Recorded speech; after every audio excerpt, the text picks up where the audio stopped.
5 লক্ষ টাকার জন্য একটা ধর্ষিতা মেয়েকে বিয়ে করলাম। আসলে বিয়েটা নিজের ইচ্ছে মতো করিনি, মায়ের জন্য করতে হয়েছে। আমি খুব গরিব ঘরের একজন মেধাবী ছেলে। মা হাসপাতালে ভর্তি। মায়ের অপারেশনের জন্য 5 লক্ষ টাকা দরকার ছিল। অফিসের বসের কাছে টাকা চাইতে গেলে উনি আমাকে এই শর্ত দেন। উনি আমাকে বলে উনি আমাকে টাকা দিতে পারে, কিন্তু আমাকে বিনিময়ে তার মেয়েকে বিয়ে করতে হবে। আমি শুনে রাজি হয়ে গিয়েছি। অফিসের বসের মেয়েকে বিয়ে করব, এতে না বলার কি আছে। কিন্তু বস বলল উনার মেয়েটা নাকি ধর্ষিতা। ধর্ষিতা কথাটা শোনা মাত্রই আমি না বলে দিলাম। বললাম, একটা ধর্ষিতা মেয়েকে আমি কেন বিয়ে করতে যাব? বস আমার হাতে ধরে রিকোয়েস্ট করলো, বলল, দয়া করে তুমি আমার মেয়েটাকে বিয়ে করো, নয়তো ও যে কোনো সময় আত্মহত্যা করে বসবে। ঠিক সেই সময় হাসপাতাল থেকে ফোন আসলো, আর তারা জানালো তাড়াতাড়ি 5 লক্ষ টাকা জমা করে অপারেশন করতে হবে, নয়তো নাকি মাকে বাঁচানো যাবে না। আমি আর কিছুই ভাবতে পারছি না, আমি আর কিছু ভাবতেও চাই না। আমি বসের সব শর্ত মেনে নিলাম, আর বসের মেয়েটাকে বিয়ে করতে রাজি হয়ে গেলাম। বস খুব বড় লোক, তাই বিয়েটা ধুমধামেই ছিল। আজ আমার বাসরাত। আমি বাইরেই দাঁড়িয়েছিলাম।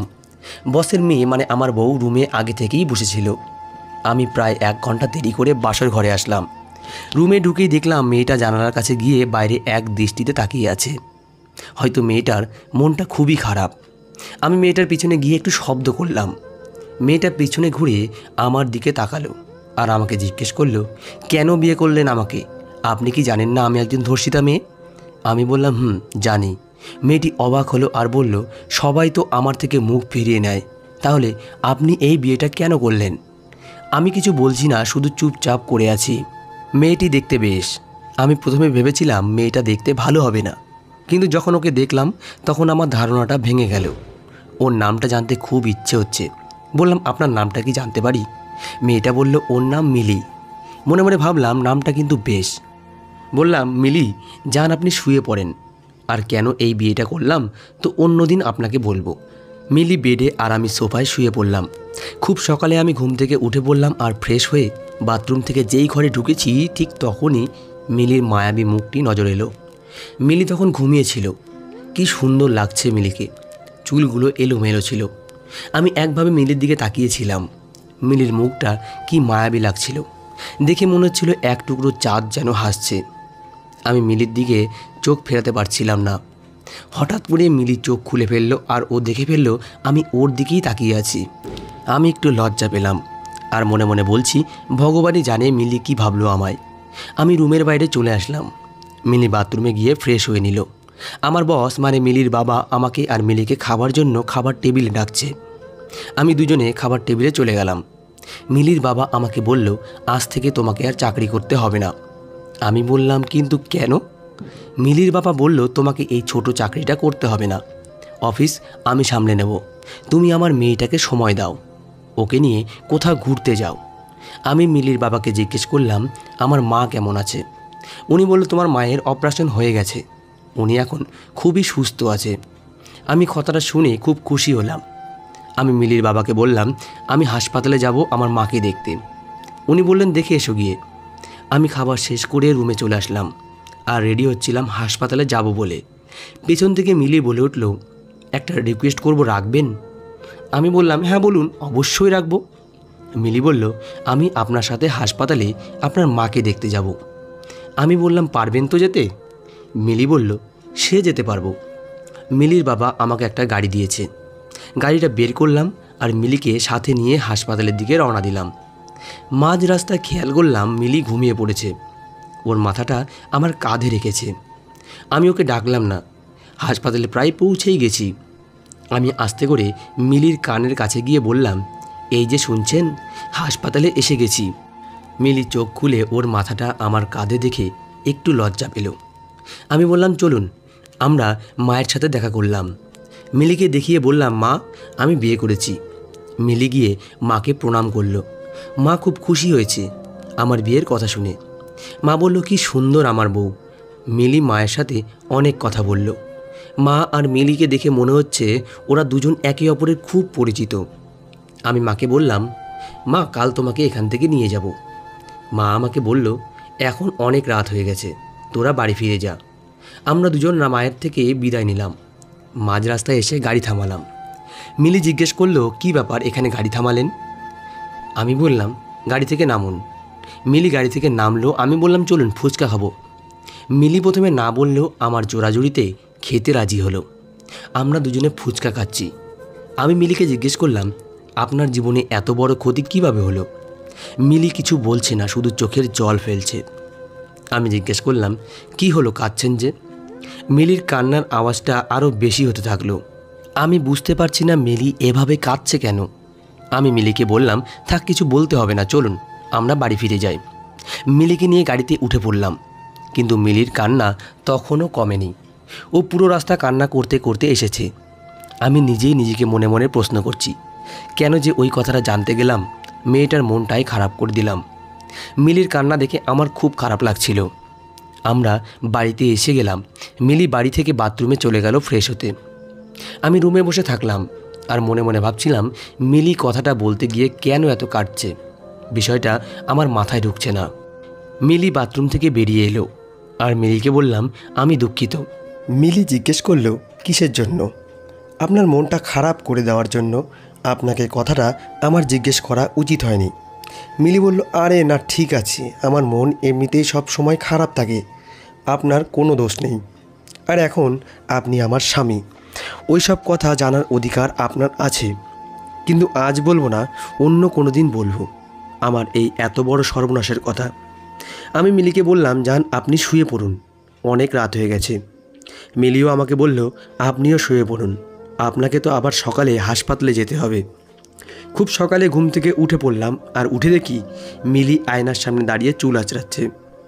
কি বলবো, খোলা চুলে মিলিকে যে কি সুন্দর লাগছিল, ইচ্ছে হচ্ছিল ওকে পিছন থেকে জড়িয়ে ধরি, কিন্তু ওকে না জড়িয়ে ধরলে ও অন্য কিছু ভাবতে পারে। এই কথা ভেবে রুম থেকে বাথরুমে চলে গেলাম। বাথরুম থেকে শুনতে পেলাম মিলি আমাকে ডাকছে, বলছে, এই যে শুনছেন, এই যে একটু বাইরে আসবেন। আমি বললাম, কি হয়েছে মিলি? মিলি বলল, আপনার মাকে আনতে আপনার সাথে আমি যাব ভাবছি, শাড়ি পরে যাব। আমি বললাম, পড়ুন, সমস্যা কি? কিন্তু আমি তো শাড়ি পরতে পারি না। আমি বললাম, আমি কি করতে পারি বলুন? মিলি বলল, আপনি আমাকে শাড়িটা পরিয়ে দিন না। আমি? মিলি বলল, হ্যাঁ আপনি। আমি বললাম, ঠিক আছে দাঁড়ান, আমি ফ্রেশ হয়ে পরিয়ে দিচ্ছি। কিন্তু মিলি বলল, আপনি চোখ বন্ধ করে শাড়িটা পরিয়ে দেবেন। কিন্তু কেন? মিলি বলল, নয়তো আপনি তো সব। আমি বললাম, আর বলতে হবে না, আমি সব বুঝতে পেরেছি। আমি চোখ দুটো বন্ধ করেই মিলিকে শাড়িটি পরিয়ে দিলাম। মিলি খুব খুশি হলো। আমি বললাম, চলুন এবার যাওয়া যাক। মিলিকে নিয়ে হাসপাতালের দিকে রওনা দিলাম। আমরা হাসপাতালে পৌঁছে গেলাম। মাকে নিয়ে মিলিদের বাড়ি চলে আসলাম। মা মিলিদের বাড়ি এসে বলল, তিনি গ্রামে ফিরে যেতে চান। আমি মিলির বাবার সাথে কথা বললাম আমার মা এখানে থাকবে না, উনি গ্রামে ফিরে যেতে চাইছেন। কাল আমি মাকে নিয়ে গ্রামে যাব। মিলির বাবা না বললেন না, উনি শুধু বললেন আমি সাথে যেন মিলিকে নিয়ে যাই। পরের দিন আমি, মা আর মিলি গ্রামে আসলাম। আমি মিলিকে আমার পুরো গ্রাম ঘুরিয়ে দেখালাম। রাতের বেলা উঠোনে চাঁদের আলোতে বসেছিলাম। মিলিও আমার পাশে এসে বসলো আর আমাকে বলল, সেদিন আপনি জানতে চেয়েছিলেন না আমার এত বড় সর্বনাশ কিভাবে হয়েছিল? তাহলে শুনুন আমার সর্বনাশের কথা। আমি খুবই সাধারণ একটা মেয়ে ছিলাম। যদিও আমার বাবার অনেক টাকা ছিল, তবুও আমি সাধারণ জীবনযাপন করতে পছন্দ করতাম। একটা ছেলেকে নিজের চাইতেও বেশি ভালোবেসেছিলাম, নিজের চাইতেও বেশি বিশ্বাসও করেছিলাম। ও আমাকে বলেছিল ঘুরতে যাবে আমাকে নিয়ে, তাই আমি আর 7-5 না ভেবে ওর সাথে ঘুরতে চলে গিয়েছিলাম। ও আমাকে ঘোরার নাম করে গাড়িতে করে একটা নির্জন জায়গায় নিয়ে গেছিল। সেখানে ওর বন্ধুরা আগে থেকেই দাঁড়িয়েছিল। তারপর ওরা সবাই মিলে এই পর্যন্ত বলে থেমে গেল। আমিও বললাম, আর বলতে হবে না, বুঝে গেছি। মিলি কথাগুলো শেষ করে খুব কাঁদছিল। মিলির দু চোখ দিয়ে যেন বৃষ্টির মতো জল পড়ছে। আমি মিলিকে বললাম, প্লিজ কাঁদবেন না, আপনি কাঁদলে আমার খুব খারাপ লাগে। মিলির কান্না যেন কোনোভাবেই থামছে না। আমি মিলিকে বললাম, আপনার সাথে যা হয়েছে তাতে আপনার কোনো দোষ নেই। আপনি কাউকে বিশ্বাস করেছিলেন, সেই আপনার বিশ্বাসের মর্যাদা দিতে পারেনি। ওরা হলো মানুষরূপী জানোয়ার, যারা মেয়ে দেখলে হিংস্র হায়নার মতো ঝাঁপিয়ে পড়ে। আমি আরও জিজ্ঞেস করলাম, পুলিশের কাছে যাননি? মিলি বলল, না যায়নি, আমি জিজ্ঞেস করলাম, কিন্তু কেন? মিলি বলল, গিয়ে কী হতো, এতে আমার কলঙ্কের বোঝাটা আরও বেড়ে যেত। আমি বললাম, কাজটা আপনি একদম ঠিক করেননি। ওদের এভাবে ছেড়ে দিলে ওরা তো আপনার মতো অনেক মিলির জীবন নষ্ট করে দেবে। মিলি আর কিছুই বলল না, মাথা নিচু করে রইল। ঠিক সেই সময় মা আমাদের ডাকছেন। মা বলছেন, বৌমাকে নিয়ে খেতে আয়, রান্না হয়ে গেছে। আমি বললাম, হ্যাঁ মা, আমরা আসছি। মিলিকে নিয়ে খাবার ঘরে চলে আসলাম। আমার মা অনেক কিছু রেঁধেছে। মিলি এত ভালো ভালো রান্না দেখে খুবই অবাক হয়ে গেল, আর মাকে বলল, মা আপনি আমাকে এতগুলো রান্না করতে শিখিয়ে দেবেন? মা বলল, কেন শেখাবো না, তুমি তো আমার ছেলের বউ, আমার মেয়ের মতো। মিলি হাতে মেহেন্দি পড়েছিল, তাই খেতে পারছিল না। আমার মা মিলিকে খাইয়ে দিল। খেয়াল করলাম মিলির চোখের কোণে জল এসে এক ফোঁটা মাটিতে গড়িয়ে পড়ল। মা জিজ্ঞেস করল, কাঁদছো কেন? মা, কেউ কখনো এভাবে খাইয়ে দেয়নি। মা, আমার তো মা নেই, তাই মায়ের আদর কি আমি জানি না। সেই ছোট্টবেলায় মাকে হারিয়েছি। বাবা আমার সব, উনি আমাকে ছোট থেকে মানুষ করেছে। মা মিলিকে তার বুকে জড়িয়ে নিল আর বলল, কে বলেছে তোমার মা নেই? আজ থেকে আমি তোমার মা, আজ থেকে তুমি আমাকে তোমার মা ভাবলে। মিলি মাকে জড়িয়ে ধরে খুব কাঁদল। মা ও মিলির ভালোবাসার সম্পর্ক দেখে আমার খুবই ভালো লাগলো, আর মনে মনে ভাবছি, মেয়েটার মন তো অন্তত ভালো হয়ে গেল। যাক, ওর দুঃখটা একটু হলেও কমেছে। তো আমরা খাওয়া দাওয়া শেষ করলাম। মা বলল, তোরা দুজনে পাশের রুমে গিয়ে শুয়ে পড়, আমি বিছানা করে দিয়ে এসেছি। আমি মিলিকে নিয়ে ওই রুমে চলে গেলাম। আমি মাটিতে একটা বিছানা করলাম আর বললাম, আপনি উপরে শুয়ে পড়েন, আমি নিচে শুয়ে পড়ব।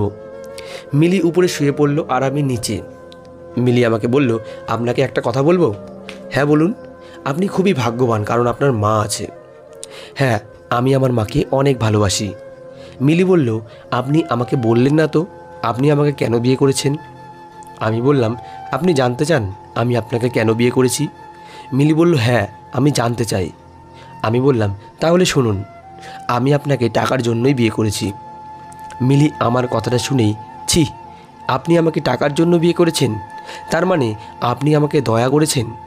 আপনি আমাকে ভুল বুঝছেন। আসলে আমার মায়ের অপারেশনের জন্য অনেকগুলো টাকার দরকার ছিল। সেই টাকাগুলো আপনার বাবা আমাকে দিয়েছেন। বিনিময়ে আপনাকে আমার বিয়ে করতে হয়েছে। এক প্রকার বলতেই পারেন টাকার জন্য আমি আপনাকে বিয়ে করেছি। আমি কথাগুলো শেষ করে ভাবলাম, এগুলো শুনে মিলি হয়তো আমাকে আরও বেশি ভুল বুঝবে, কিন্তু মিলি কোনো কথা বলছে না। আমি মিলিকে ডাকলাম, জিজ্ঞেস করলাম, কথা বলছেন না কেন, রাগ করলেন নাকি? মিলি বলল, আর কোনো অভিযোগ নেই, কারণ আপনি আমার মাকে বাঁচিয়েছেন, তাই। আমি মনে মনে খুব খুশি হলাম আর বললাম, আপনি ঘুমিয়ে পড়ুন। একটু পর মাথাটা তুলে দেখলাম মিলি একটা ছোট্ট বাচ্চার মতো গুটিসুটি মেরে শুয়ে আছে। কি বলবো, কি যে মায়াবী দেখাচ্ছিল ওর মুখখানা। দেখলাম কাঁথা ছাড়াই ও শুয়ে আছে। আমি একটা কাঁথা নিয়ে মিলির শরীরে জড়িয়ে দিলাম। প্রায় আধ ঘন্টার মতো মিলির পাশে দাঁড়িয়ে থেকে ওকে দেখছিলাম। ওকে দেখে মনের স্বাদটা মিটছিল না। একটু পর আমিও শুয়ে পড়লাম। খুব ভোরে আমি ঘুম থেকে উঠে পড়লাম, উঠে বাথরুমে গেলাম ফ্রেশ হতে, কিন্তু ভুল করে বাথরুমের দরজাটা লক করতে ভুলে গেছি। আর তখনই হঠাৎই মিলি ঘুম থেকে উঠে বাথরুমে ঢুকে পড়ে। মিলি বাথরুমে ঢুকেই চোখ দুটো বন্ধ করে নিল, বলল, ও সরি, আমি বুঝতে পারিনি ভিতরে আপনি ছিলেন, আমি দুঃখিত। আমি তো লজ্জায় শেষ, আমি কি বলবো বুঝতে পারছি না। মিলি বাথরুম থেকে বাইরে চলে আসবে, আমিও বাইরে চলে আসলাম, কিন্তু আমি এতটাই লজ্জা পেয়েছি যে মিলির মুখের দিকে তাকাতেই পারছিলাম না। মিলি মাথা নিচু করে মিটমিট করে হাসছে, কিন্তু এই কয়েকদিনের মিলির প্রতি আমার একটা অন্যরকম মিষ্টি হয়ে গেছে, আর অনুভূতির সৃষ্টি হয়ে গেছে। আর ও যে একটা ধর্ষিতা মেয়ে, এই কথা ভাবতেই ওর জন্য আমার মনটা মায়ায় ভরে যেত। আমি জানি না আমার কেন এমন অনুভূতি হচ্ছে, কেন ওর জন্য আমার এত মায়া হয়। ও কাঁদলে আমার এত খারাপ লাগে কেন? তাহলে এই কয়েকদিনে আমি কি মিলিকে ভালোবেসে ফেলেছি? একে কি ভালোবাসা বলে? বুঝি হ্যাঁ, সত্যি আমি মিলিকে ভালোবেসে ফেলেছি। এইসব ভাবতে ভাবতে আমি মনে মনে হাসছিলাম। তখন মিলি রুমে এসে গেল আর আমাকে বলল, কি ব্যাপার, এত খুশি খুশি লাগছে যে আপনাকে? আমি একটু লজ্জা পেলাম, বললাম, না মানে তেমন কিছু না। আমি মনে মনে ভাবতে লাগলাম, ভালোবাসা কাকে বলে? মিলির প্রতি আমার যেটা কাজ করে ওটাই কি তবে ভালোবাসা? খাওয়া দাওয়া শেষ করে আমি নিচে আর মিলি উপরে শুয়েছিল। আমি মিলিকে বললাম, একটা কথা জিজ্ঞাসা করব? মিলি বলল, হ্যাঁ করুন, কিচ্ছু মনে করবেন না তো? না, কিচ্ছু মনে করব না, বলুন। আমি বললাম, আচ্ছা ভালোবাসা কাকে বলে আপনি কি জানেন? মিলি আমার প্রশ্নটা শুনে একটু অবাক হলো আর বলল, হঠাৎ এই প্রশ্ন যে? কাউকে ভালো টালো বেসে ফেলেছেন নাকি? আরে না, এমনিতেই জানতে ইচ্ছে হলো, তাই বললাম। বলুন না, ভালোবাসা কাকে বলে? মিলি বলল, যখন আপনি মন থেকে কাউকে চাইবেন, যাকে ছাড়া আপনার দুনিয়া অন্ধকার মনে হবে, যাকে না দেখলে আপনার কিছুই ভালো লাগবে না, যার জন্য আপনার কষ্ট হয়, তাকেই ভালোবাসা বলে। তবে অনেক সময় ভালোবাসাগুলো একতরফাও হয়। একতরফা ভালোবাসাগুলো খুবই কষ্টের হয়। আমার ভালোবাসা ছিল একতরফা। যাকে বিশ্বাস করেছিলাম সে আমার বিশ্বাসের সুযোগ নিয়ে আমার সর্বনাশ করে আমার জীবন থেকে চলে গেছে। এই কথাগুলো মিলি বলেই মাথাটা নিচু করে বসে রইল। মনে মনে আমি ভাবলাম, মেয়েটার মনটা আবারও আমি খারাপ করে দিলাম। আমি মিলিকে বললাম, মন খারাপ করবেন না প্লিজ। আমি মিলিকে জিজ্ঞাসা করলাম, আপনার আর আমার মধ্যে সম্পর্ক কি? মিলি আমার দিকে তাকিয়ে অবাক করে বলল, আমরা তো স্বামী স্ত্রী। এছাড়া কি আমাদের মধ্যে আর কোনো সম্পর্ক আছে? হ্যাঁ আছে তো। আমি জিজ্ঞাসা করলাম, কী সম্পর্ক? মিলি বলল, আমরা দুজনের দুজন খুব ভালো বন্ধু। কি কি ভেবেছিলেন আপনি? আমি বললাম না কিছু। দেখলাম মিলি মুচকি মুচকি হাসছে। আমি আর কিছুই বললাম না, শুয়ে পড়লাম। সকালে উঠে মিলি বলল, ও নাকি এই গ্রামটা ঘুরে দেখতে চায়, তাই ওকে নিয়ে গ্রামে ঘুরতে বেরোবো ভাবছি। ঠিক সেই সময় মা এসে বলল, তোর ছোটো মাসি ঘাটে এসে দাঁড়িয়ে আছে, যা ওকে আনতে যা। এদিকে মিলিও আবার গ্রাম ঘুরে দেখবে বলেছে। আবার ওদিকে ছোটো মাসি ঘাটে এসে বসে আছে। আমার বিয়ের কথা শুনে উনি বাড়িতে আসছেন।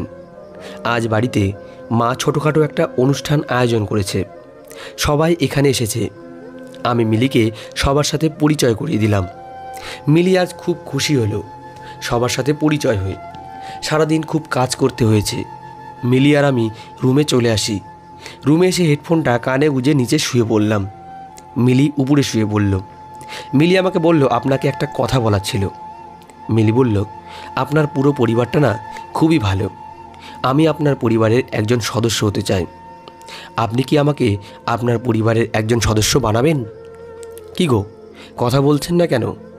মিলি মাথাটা নিচু করে দেখতে পেল আমি ঘুমিয়ে পড়েছি। মিলি বুঝতে পারল আমি মিলির একটাও কথা শুনতে পাইনি। মিলি আমার দিকে অনেকক্ষণ তাকিয়েছিল আর মনে মনে বলছিল, এতটা একটা ভালো মানুষ কি করে হয়? তার মানে শুধু আমি নয়, মিলিও আমাকে ভালোবেসে ফেলেছে। যদিও ওর ভালোবাসার কথাটা আমি আজ শুনতে পেলাম না, কিন্তু একদিন না একদিন আমিও আমার ভালোবাসার কথাটা ওকে জানিয়ে দেব। সকালে ঘুম থেকে উঠে দেখি মিলি রুমে নেই। আমি উঠে বাইরে এলাম। এসে দেখি মিলি উঠানে বসে আছে। তারপর মিলি আমার কাছে এসে বলল, ওর নাকি বাবার জন্য খুব মন খারাপ করছে, ও শহরে যাবে বাবাকে দেখতে। আমি মাকে গিয়ে বললাম, মিলি শহরে যাবে ওর বাবাকে দেখতে, তুমি কি বলো? মা বলল, এতে না করার কি আছে, তুই বৌমাকে নিয়ে আজই শহরের উদ্দেশ্যে বেরিয়ে পড়। আমি রুমে এসে মিলিকে বললাম, সব গুছিয়ে নিন, আমরা আজই শহরে যাব বাবাকে দেখতে। মিলি এতটাই খুশি হলো যে আনন্দে আমাকে জড়িয়ে ধরল। আমার সমস্ত শরীর কাঁপতে থাকলো, আমার পা থরথর করে কাঁপছিল। আমি বললাম, কি করছেন মিলি? মিলিও একটু লজ্জা পেল আর জিভে কামড় দিয়ে বলল, ও সরি, আমি তো আপনাকে এমনি জড়িয়ে ধরেছি। আমি বললাম, বুঝতে পেরেছি। মিলির মুখটা লজ্জায় লাল হয়ে গেল। আমি আর মিলি শহরের উদ্দেশ্যে বাড়ি থেকে মায়ের কাছ থেকে বিদায় নিয়ে বেরিয়ে পড়লাম। মিলি আর আমি আমাদের গাড়ি করেই আসছিলাম। মাঝ রাস্তায় গাড়ি থামালাম আর মিলির জন্য অনেকগুলো আইসক্রিম কিনলাম। মিলি খুবই খুশি হলো। আমি গাড়ির ভেতরে খেয়াল করলাম মিলি বারবার আমার দিকে তাকাচ্ছিল। আমিও মিলিকে দেখছিলাম। আমরা শহরে পৌঁছে গেলাম। মিলি ওর বাবাকে দেখে খুবই খুশি হলো আর বলল, কেমন আছো বাবা? ওর বাবা বলল, খুব ভালো আছি মা, তোরা কেমন আছিস? হ্যাঁ বাবা, আমরাও ভালো আছি। মিলির বাবা মিলির হাসি ভরা মুখ দেখে খুবই খুশি হলো। উনি আমাকে ডেকে বলল, ধন্যবাদ বাবা, তুমি আমার মেয়েটার মনটা ভালো রেখেছ। 2-3 দিন পরের কথা বাইরে খুব বৃষ্টি হচ্ছিল। রুমে গেলাম আর গিয়ে দেখলাম মিলি জানলার পাশে দাঁড়িয়ে দাঁড়িয়ে কাঁদছে। আমি জিজ্ঞেস করলাম, কি হয়েছে মিলি? মিলি বলল, আজ সেই দিন, এই দিন আমি আমার সম্মান হারিয়েছিলাম। আমি মিলিকে আমার বুকে জড়িয়ে নিলাম আর বললাম, এইসব ভেবে কী লাভ বলুন তো? যা হওয়ার তা তো হয়েই গেছে, এতে আপনার তো কোনো দোষ নেই। মিলি সেদিন খুব কেঁদেছিল আর আমাকে শক্ত করে জড়িয়ে ধরেছিল। আমি সেদিন মিলির নিঃশ্বাসের শব্দটা শুনতে পাচ্ছিলাম। মিলির প্রত্যেকটা নিঃশ্বাসের বাতাস আমার বুকে এসে লাগছিল। আমার সেদিন অন্যরকম একটা অনুভূতি হচ্ছিল। মিলিকে বললাম, যান শুয়ে পড়ো। মিলি গিয়ে শুয়ে পড়ল। আমি বারান্দায় অনেকক্ষণ দাঁড়িয়েছিলাম আর মনে মনে ভাবলাম, আমি কাল আমার মনের কথা মিলিকে বলে দেব যে আমি তোমাকে ভালোবেসে ফেলেছি। আমার আর তর্স হয়েছিল না কখন যে সকাল হবে আর কখন মিলিকে আমি আমার মনের কথাটা জানাবো। খুব সকালে ঘুম থেকে উঠে পড়লাম আর বাজারে চলে গেলাম। মিলির জন্য একটা নীল রঙের শাড়ি কিনলাম। ভেবেছিলাম এই শাড়িটা ওর হাতে দিয়ে আমি আমার মনের কথাগুলো খুলে বলবো। কিন্তু আমি মিলিদের বাড়ি গিয়ে অবাক হয়ে গেলাম। দেখি একটা ছেলে মিলিদের বাড়িতে এসেছে। ছেলেটা বাইরে দাঁড়িয়ে আর একপাশে মিলি দাঁড়িয়ে কাঁদছে। আমি মিলির দিকে তাকিয়ে এগিয়ে গেলাম আর মিলিকে জিজ্ঞেস করলাম, কি হয়েছে মিলি? আর তুমি এইভাবে কাঁদছই বা কেন? আর এই ছেলেটাই বা কে? কেউ কোনো কথা বলছে না। আমি মিলির বাবার দিকে এগিয়ে গেলাম আর জিজ্ঞেস করলাম, অন্তত আপনি বলুন কি হয়েছে? আর এই ছেলেটাকে আর মিলি কেনই বা কাঁদছে? মিলির বাবা যা বললেন তা শুনে আমার মাথায় আকাশ ভেঙে পড়ল। মিলির বাবা বলল, এটা তো সেই ছেলে যাকে মিলি ভালোবাসত আর যে মিলির এত বড় সর্বনাশ করেছিল। আমি জিজ্ঞেস করলাম, ও এখানে কেন এসেছে? মিলির বাবা বলল, ও মিলিকে বিয়ে করতে চাইছে। এই কথাটা শুনে আমার বুকটা কেঁপে উঠল। মিলির বাবা বলল, যদি মিলির সাথে ওর বিয়েটা দেওয়া যায় তাহলে অন্তত মিলি নিজেকে অপরাধী ভাববে না, ও ওর স্বামী ভাবতে পারবে। মিলির বাবার কথাগুলো শুনে আমি আমার চোখের জলকে কোনোভাবেই আটকে রাখতে পারছিলাম না। বারবার হাত দিয়ে চোখের জল মুছতে লাগলাম। আমি আমার হাতের শাড়িটা লুকিয়ে ফেললাম। মিলি আমার দিকে একটু করুণা সুরে তাকাচ্ছিল, কিন্তু আজ আমার বড্ড খারাপ লাগছে। মিলির বাবা বলল, ছেলেটার সাথে মিলিকে বিয়ে দিতে ওনার কোনো সমস্যা নেই। আমি তখন শুধু মিলির দিকে তাকিয়ে আছি, হয়তো মিলিও ওর বাবার কথায় রাজি হয়ে যাবে। কিন্তু এটা ভেবে খারাপ লাগছে, মিলিকে আমি আমার ভালোবাসার কথা জানাতে পারলাম না। আমি নিজের মাথাটা নিচু করে আছি। মিলির বাবা মিলিকে বলল, তোমার কি মত মা? মিলি ছেলেটার দিকে এগিয়ে গেল। আমি ভাবলাম মিলি হয়তো তাকে জড়িয়ে ধরবে, তাই পিছনে ঘুরে চলে আসতে লাগলাম। কিন্তু পিছনে ঘুরতেই প্রচণ্ড জোরে চড়ের একটা শব্দ শুনতে পেলাম। সামনে তাকিয়ে দেখি মিলি ছেলেটার গালে একটা চর বসিয়ে দিয়েছে আর বলছে, আমার সর্বনাশ করে এখন আমাকে বিয়ে করতে এসেছিস? তুই কি করে ভাবলি আমি তোর মতো একটা জানোয়ারকে বিয়ে করব? মিলি ওর বাবাকে বলল, বাবা পুলিশে ফোন করো, ওকে পুলিশের হাতে তুলে দাও। পুলিশ এসে ছেলেটাকে ধরে নিয়ে গেল। আমি তো অবাক হয়ে দাঁড়িয়ে আছি আর আমার চোখ দিয়ে টপ টপ করে জল পড়ছে। মিলি এসে আমাকে জড়িয়ে ধরল আর বলল, কি ভেবেছিলেন আমি এই লম্পটটাকে বিয়ে করব? আমি তো বিয়ে করে ফেলেছি। মিলি আরও বলল, আমার জন্য যে শাড়িটা এনেছো ওটা দেবে না আমাকে? আমি চোখের জল মুছে অবাক হয়ে জিজ্ঞেস করলাম, আরে তুমি কি করে জানলে? মিলি বলল, আমি সবই জানি। আমি আরও জানি তুমি আমাকে এখন কিছু একটা বলবে। আমি মিলিকে শক্ত করে জড়িয়ে ধরলাম আর কেঁদে কেঁদে বললাম, আমি তোমাকে ভালোবেসে ফেলেছি মিলি, আমি তোমাকে ছাড়া থাকতে পারবো না। মিলিও আমাকে শক্ত করে জড়িয়ে ধরল আর বলল, আমিও তোমাকে ভালোবেসে ফেলেছি। ঠিক এইভাবেই সারা জীবন আমাকে জড়িয়ে রাখবে তোমার বুকে। এইভাবেই আমাদের ভালোবাসার পুরনো অধ্যায় সমাপ্ত হলো আর শুরু হলো আমাদের নতুন ভালোবাসার জীবন। তো বন্ধুরা, আজকের গল্পটি এই পর্যন্তই। গল্পটি কেমন লাগলো কমেন্ট করে অবশ্যই জানাবেন। গল্পটি ভালো লাগলে একটা লাইক দেবেন আর পরবর্তী গল্পের জন্য চ্যানেলটি সাবস্ক্রাইব করবেন এবং বেল আইকনটি ক্লিক করে রাখবেন। ধন্যবাদ সবাইকে, ভালো থাকবেন।